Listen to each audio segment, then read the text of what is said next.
Hello दोस्तों, स्वागत है आपका हमारे YouTube channel clinical medicine guide में।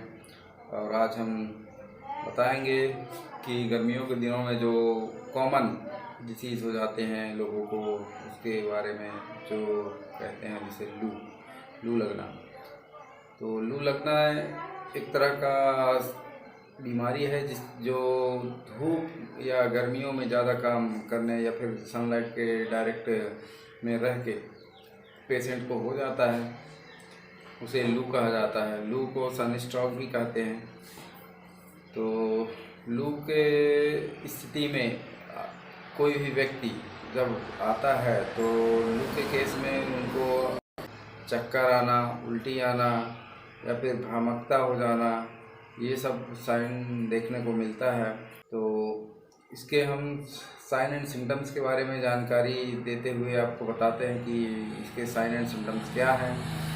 तो फर्स्ट इसमें यही होता है कि शुरुआत में ही सबसे ज़्यादा बेचैनी होता है पेशेंट को, और पेशेंट इसके बाद भ्रामक हो जाता है। उसमें अलग अलग तरह की भ्रांतियाँ आ जाती है, और दोस्तों इसके साथ पेशेंट उदासीन हो जाता है।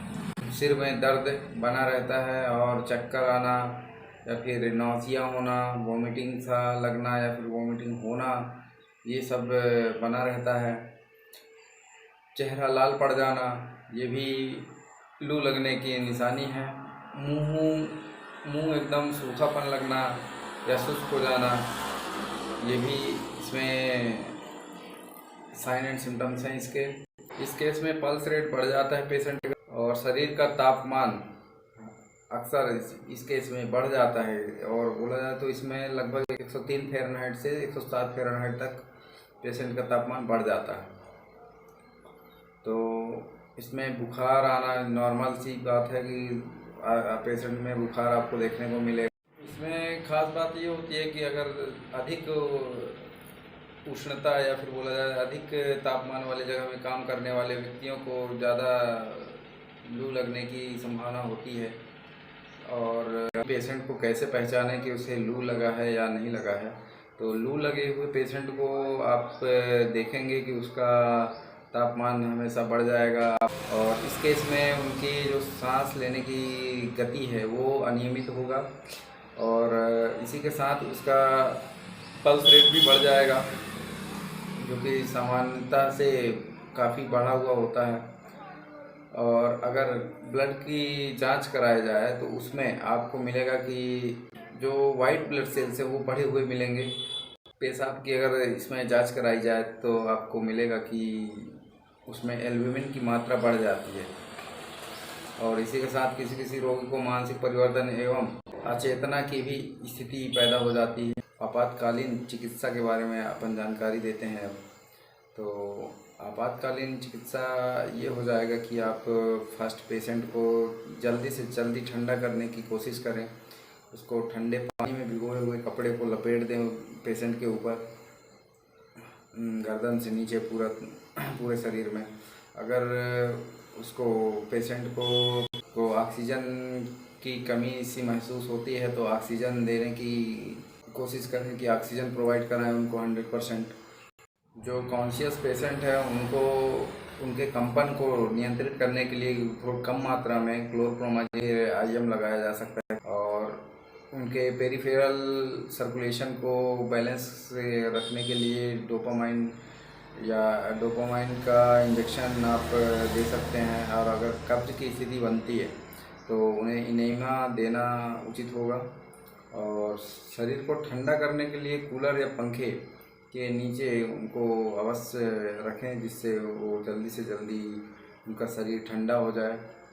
अगर हो सके तो रोगी को ठंडे जल में गर्दन के नीचे तक डुबो कर कुछ देर के लिए रखा जाए, जिससे रोगी का शरीर जल्दी से जल्दी ठंडा हो सकेगा। तो आपातकालीन स्थिति में आप पेशेंट को हमेशा उसके सर्कुलेशन सिस्टम को बोला जाए तो उनके तलवे को रगड़ना चाहिए, जिससे उनका सर्कुलेशन बना रहे रक्त का।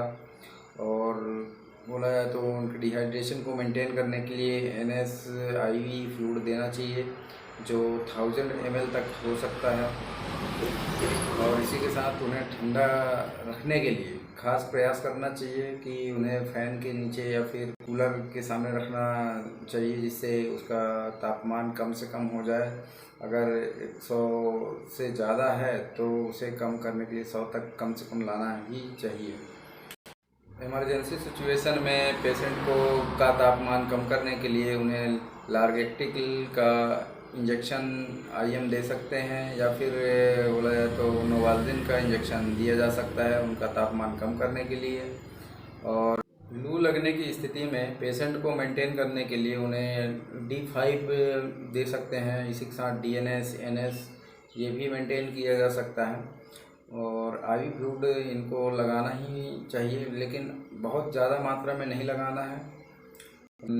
ब्रेन की एडेमा को कम करने के लिए डेक्सोना या फिर आइडिजोन इंजेक्शन दिया जा सकता है, जिससे उनका मस्तिष्क का एडेमा ख़त्म हो सके। और इसी के साथ ऑक्सीजन की आपूर्ति का प्रॉपर ध्यान रखना चाहिए, और उसकी पेरिफेरल सर्कुलेशन का भी ध्यान रखना चाहिए इस केस में। दोस्तों, लू लगने की स्थिति में खुद से सेल्फ मेडिकेशन ना करें और अपने फिजिशियन से ज़रूर संपर्क करें और उनसे ही ट्रीटमेंट लें। और क्या है कि इस केस में पेशेंट की मौत भी होने की संभावना होती है। अत्यधिक अगर तापमान बढ़ जाता है शरीर का तो ये शॉक में चले जाता है पेशेंट, हीट शॉक लग जाता है कई बार ऐसे केसों में। तो कृपया करके इसे सेल्फ मेडिकेशन ना करें। वीडियो को देख के, वीडियो का मकसद आपको सिर्फ जानकारी देना है। तो दोस्तों, उम्मीद होगी हमारी वीडियो आपको पसंद आई होगी। तो इसी के साथ हमारे चैनल को सब्सक्राइब करें और लाइक करें। बहुत बहुत शुक्रिया आपका। Thank you. जय हिंद।